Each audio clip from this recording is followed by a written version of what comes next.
When witches were waltzing, I never forgot. Well, I did forget, but now I remember. We're here to remember all the dead witches. Halloween was originally a pagan holiday based on the solstice. Today in celebration, we waltz for resolution and peace. We waltz to heal all suffering things and keep all kind things safe. Just to say that we've prayed. How can dancing be praying? It's called the ghost dance. The original name for the ghost dance is lost. All that's known is that Sitting Bull went from reservation to reservation teaching people how to dance for peace. Enforcers of de-evolution murdered Sitting Bull for this act of coaxing the spirits to dance. We dance to honor all of our brothers and sisters who used real magic. In order to remember, we must first discuss who witches really were. Indigenous pagan ways of life were condemned as witchcraft in order to preserve belief systems that were put in place to enforce social control. Advancements in science, technology, and medicine were considered to be acts of witchcraft. Witch was a term invented to denounce indigenous pagan practices that were highly developed and intricately woven with spirit and biology.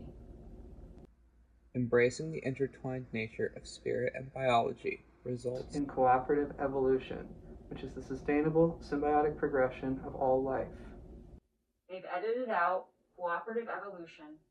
Everything around us is the result of competitive evolution, which is leading to extinction. We need to revive the track of symbiotic evolution as quickly as possible before it is too late. Before we talk about how, we need to understand what this means. Have you ever wondered why witches are green? They were autotrophs. Autotroph is the end result of peaceful evolution, and that is precisely why the destroyers of world persecuted it. Shouldn't they be called the destroyers of our world? I think they've destroyed worlds before. Just look, they're on the prowl for a new planet as we speak. To understand the persecution of evolution, we need to first explain what an autotroph is. There are two forms of life, heterotroph and autotroph. Our bodies are currently heterotrophic, which means we need to eat in order to stay alive. Autotrophs, on the other hand, are photosynthetic, like plants and some ocean life.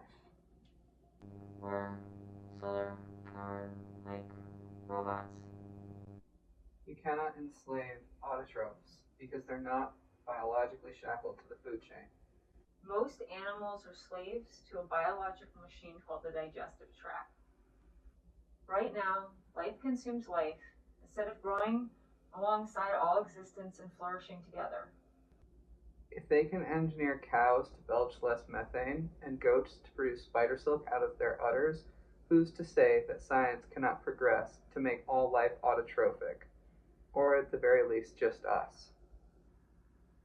Why is it only considered to be tampering with the laws of nature to genetically engineer ourselves? Well, it's not seen as unethical to genetically engineer other forms of life. I call hashtag fake news. That being said, we as witches endorse Kamala Harris.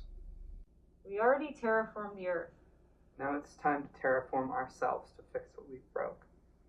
Don't think it hasn't been done before by quote-unquote witches who ended up decapitated, hanged, burned, and drowned for it. For millennia, untold millions of scientists have been persecuted for witchcraft, such as Galileo and Copernicus, who discovered the solar system. We can't keep persecuting the science that could save us.